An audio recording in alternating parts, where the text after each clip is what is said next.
Здравствуйте, уважаемые коллеги! Мы продолжаем линейку вебинаров для будущих участников проекта по мероприятию 2.2 федеральной целевой программы развития образования, который реализуется в Республике Коми с 2017 года и который посвящен созданию и внедрению региональной модели перевода школ с низкими результатами обучения и школ, функционирующих в неблагоприятных социальных условиях, в эффективный режим функционирования. В 2018 году мы продолжим работу со школами с низкими результатами обучения и школами, функционирующими в неблагоприятных социальных условиях, которые участвовали в первом этапе проекта в 2017 году.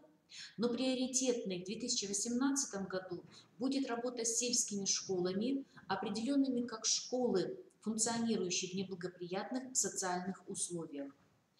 Для определения данного контингента школ будет проводиться анкетирование, о котором в 10 утра на вебинаре говорила Марина Анатольевна Гавова. Мы понимаем, что данная категория школ будет состоять, в свою очередь, из двух групп. Школы, которые имеют низкие образовательные результаты, и школы, которые достигают, несмотря на неблагоприятные социальные условия, высоких результатов обучения. Каждой школе, участнику проекта, необходимо будет разработать программу перевода в эффективный режим функционирования. Этой разработке будут посвящены отдельные курсы повышения квалификации руководителей школ, участников проекта, а общий алгоритм разработки мы представим завтра на вебинаре, для того, чтобы, пройдя по этому алгоритму на первом этапе, вы смогли до курсов подобрать необходимую информацию и провести самообследование. Данная же встреча посвящена основе содержания разрабатываемой программы, моделированию образа вашей школы и системы управления как эффективной. Очевидно, что эффективность вашей школы, эффективность работы школы как социального института в первую очередь определяется качеством результатов ее обучения, которые демонстрируют ее учащиеся, в том числе во внешних процедурах оценки и во внутренней системе оценки качества образования. И в международных, и в российских исследованиях установлено, что низкие образовательные результаты учащихся определяются разными факторами. То есть не только размером школы, ее отдаленностью или слабым ресурсным обеспечением, хотя, как отмечают исследователи, чаще всего именно эти факторы оказывают совокупное влияние на качество обучения. По результатам исследований, ведущим фактором, определяющим результаты, являются социально-экономические ресурсы семьи. Об этом вы видите исследования, результаты которых опубликованы в журнале «Вопросы образования». Все номера журнала есть в открытом доступе в сети интернет на сайте журнала, на сайте издательства. Это означает, что результаты школ, в которых учатся дети из благополучных семей, всегда будут заведомо выше, чем результаты школ с высокой долей детей из малообеспеченных и социально неблагополучных семей. Проведенные Национальным исследовательским университетом Высшая школа экономики исследования показали, что от того, каких детей обучают школы, в значительной степени зависит, какую политику им нужно проводить, чтобы быть эффективными в неблагоприятных условиях. И мы представляем результаты исследования, опубликованные реализацией мероприятия 2.2 федеральной целевой программы развития, которую проводила Высшая школа экономики, опубликованные в журнале «Мониторинг экономики и образования». Вот в двух номерах та информация, которая нам необходима для разработки модели эффективной школы. Данные журналы также есть в открытом доступе на сайте Высшей школы экономики. В качестве основных показателей социально-экономического статуса учащихся, которые использовались в исследованиях Высшей школы экономики и которые используются в том числе в нашем анкетировании, являются доля детей из семей, где один или оба родителя имеют противовес, фактор не имеют высшего образования, доля детей из семей, где один или оба родителя являются безработными, Доля детей, состоящих на внутришкольном учете или учете в комиссии по делам несовершеннолетних, и доля детей, для которых русский язык не является родным. Мы предполагаем, что эти же дети, эта же доля связана с другим фактором, с другим показателем. Это доля детей, испытывающих трудности в освоении русского языка как государственного. Именно эти показатели в целом тесно связаны с образовательными достижениями школ, в качестве которых рассматриваются в первую очередь средние результаты ЕГЭ по математике и русскому языку. Кроме этого, в качестве ведущих результатов мы будем рассматривать и результаты девятиклассников на экзаменах, на обязательных экзаменах по математике и русскому языку, а также результаты прохождения всероссийских проверочных работ учащимися 4-9 классов.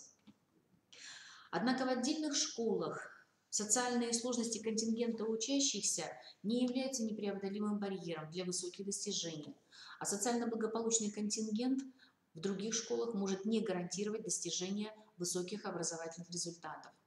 Данные ситуации могут быть обусловлены действием других факторов, а именно, в первую очередь, качеством кадровых и финансовых ресурсов, а также принимаемыми или используемым руководством управленческими стратегиями. По данным исследований Высшей школы экономики, в школах с низкими результатами обучения высока доля учителей, не имеющих высшего профессионального образования и квалификационной категории. Очевидно, что качественные кадровые ресурсы могут в определенной степени компенсировать отсутствие или низкий уровень социально-экономического и образовательного потенциала семей. И очевидно же, что для привлечения квалифицированных специалистов в неблагополучные школы необходимы инструменты финансового поощрения, возможности профессионального и карьерного роста. И в качестве средств формирования последних в мировой практике активно используются адресные дополнительные программы профессионального развития учителей, которые обучают наиболее сложные группы учащихся с отклоняющимся поведением, отстающими в обученности и учащихся из семей мигрантов. Такие программы разработаны и в нашем институте. В прошлом году мы реализовывали адресные дополнительные программы профессионального повышения квалификации учителей, предметников по математике, учителей математики, учителей русского языка. Отдельно были программы, направленные на формирование и повышение воспитательной компетентности учителей в осуществлении воспитательной деятельности, как на уроках, так и во внеурочных формах деятельности. Отдельно была программа, направленная на формирование психологической компетентности учителей, и программа для руководителей по разработке, по повышению эффективности деятельности школы и разработке программы развития, вот данной программы перевода школы в эффективный режим функционирования. Продолжим. Что же касается финансовых возможностей школ с низким уровнем социального неблагополучия, то они, как правило, ограничены бюджетным финансированием. И опять же, мониторинг Высшей школы экономики показал, что социально неблагополучные школы реже других получают финансирование на поддержку инновационной деятельности в 2 раза. Финансирование для работы с одаренными детьми в 2,5–3 раза и работу с учащимися с ограниченными возможностями здоровья также намного реже. И это при том, что социально неблагополучные учащиеся не могут рассчитывать на ресурсы своей семьи и максимально зависят от возможностей школы, в которой учатся. А школе для этого требуются дополнительные специалисты. Но уровень заработной платы в них ниже, доходы от небюджетной деятельности школы минимальны. Понятно, что небюджетная деятельность самой школы зависит от уровня финансовых возможностей ее социального окружения. Очевидно, что такая финансовая политика на местах не поощряет высокое качество преподавания и управления, в связи с чем необходимо изменение финансовой политики в целом в республике, в регионе и, конечно, в каждом муниципалитете, в котором есть подобные школы. Тем не менее, есть сельские школы с низким уровнем социального благополучия, не с лучшими кадровыми финансовыми ресурсами, но достигающие высоких образовательных результатов. Что же позволяет таким школам обеспечивать высокое качество образования? не благодаря, а вопреки сложившейся ситуации. По результатам исследования Высшей школы экономики, эту группу школ отличает максимальное внимание к результатам учащихся, высоким баллам ЕГЭ и достижениям детей на олимпиадах, в конкурсах и соревнованиях. Причем приоритет отдается именно внеучебным достижениям учащихся, чем школы демонстрируют свою способность вовлекать учеников в разностороннюю образовательную активность, в том числе во внеурочное время. Кроме этого, большое влияние на высокие учебные достижения учащихся имеет система профильного обучения и дополнительное образование, которое организуется школой. И в данном случае под системой профильного обучения мы понимаем не только систему обучения учащихся старших классов 10-11, но это в первую очередь качественная профориентационная работа, которая проводится с 5 класса, и качественная предпрофильная подготовка, которая проводится начиная с 7-8 класса, а не только в 9 классе и ограниченным количеством элективных курсов. Именно сельская школа в этом случае является единственным провайдером таких образовательных возможностей для учеников и семей, которые не обладают ни финансовыми, ни образовательными ресурсами.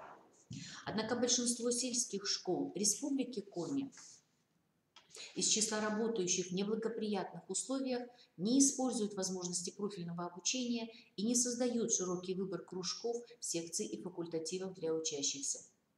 Это может быть связано с малочисленностью контингента учащихся, качеством кадрового и материально-технического обеспечения, но чаще всего эта ситуация определяется образовательной стратегией руководства школы, которая не создает для своих выпускников благоприятные возможности для получения качественного профессионального образования и не формирует у родителей соответствующие установки. Мы понимаем, что данный блок факторов высоких результатов обучения должен стать при моделировании деятельности школы как эффективной и эффективной системы управления этой школой, самой школы и образовательной системой, ее образовательной системой, должен стать в первую очередь изменение приоритета вот этой вот стратегии управления школой.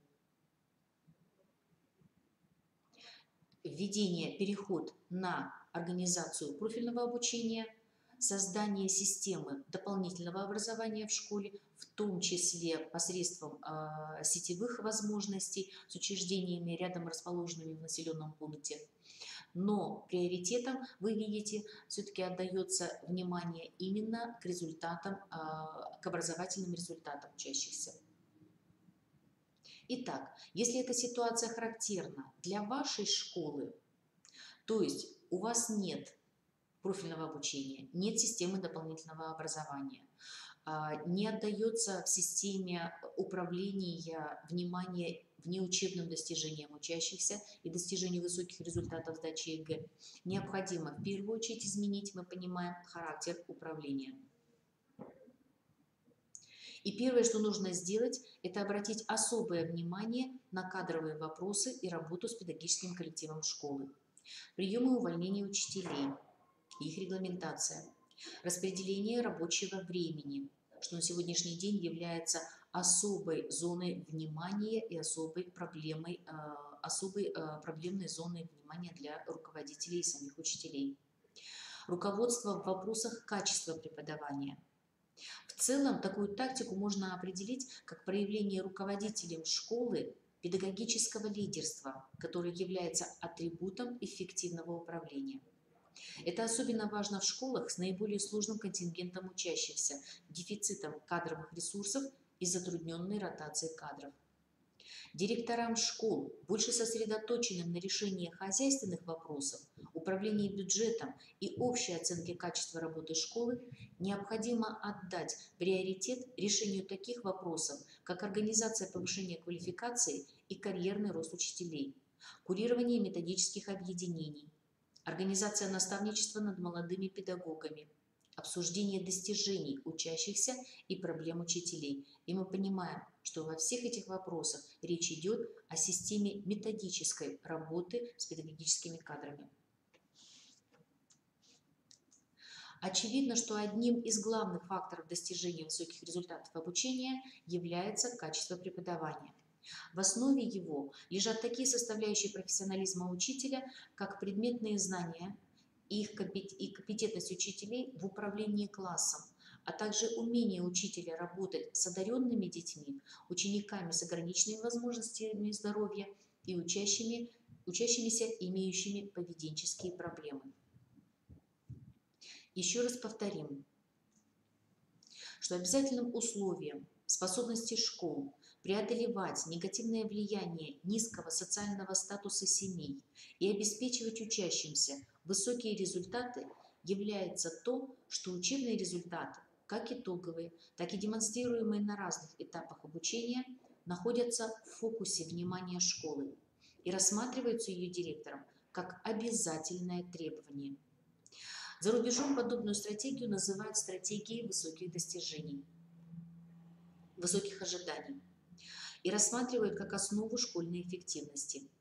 Отсутствие этого приоритета неизбежно сопровождается отставанием школы и потерей образовательной дееспособности, то есть лицензии.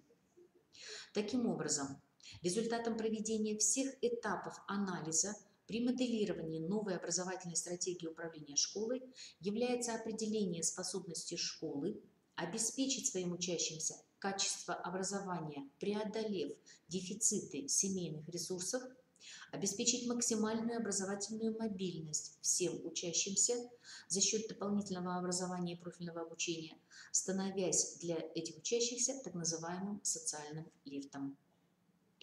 Напомню, что все материалы, которые разрабатываются в рамках мероприятия и организуются в рамках реализации мероприятия 2.2, отражены на странице сайта Института развития образования, по которому можно перейти по ссылке, которую указывала в том числе Марина Анатольевна, на баннере, который находится справа на странице сайта.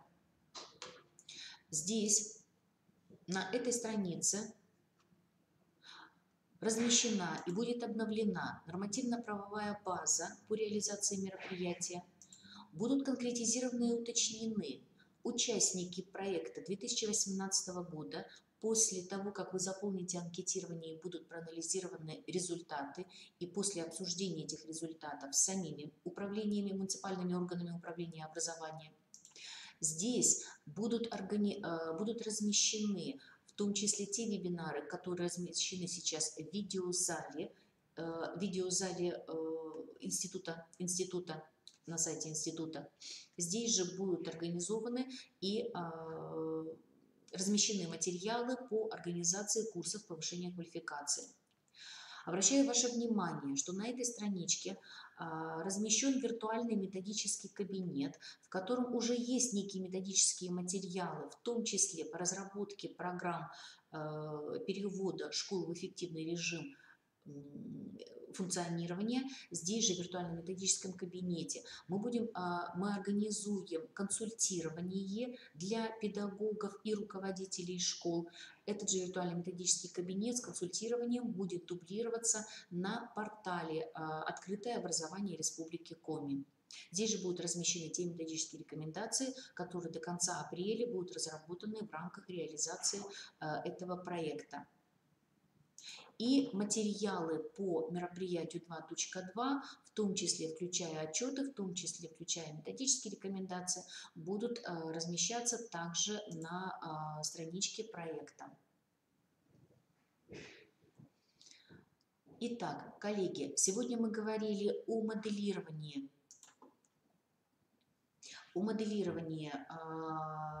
эффективной школы и системы управления. Я обращаю ваше внимание на анализ тех факторов, которые существуют сегодня в вашей школе и определяют либо ее статус как школы, работающей в неблагоприятных социальных условиях, либо как школы, достигающие низких образовательных результатов, либо статуса школы, имеющей обе эти характеристики. Вот анализ этих факторов должен привести вас к разработке программы перевода школы в в эффективный режим функционирования, в основе которой этой программы должна лечь модель эффективной вашей эффективной школы, модель эффективного управления ею. Спасибо за внимание. Если будут вопросы, можно обратиться по телефонам, которые указаны на сайте института в рамках этого проекта, либо на сайте института на вкладке «Обратная связь».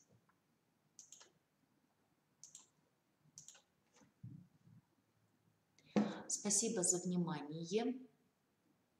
Мы завершаем демонстрацию.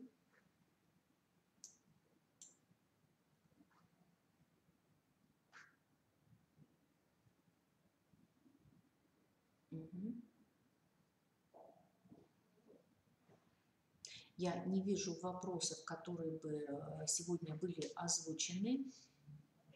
Предполагаю, что информацию нужно еще раз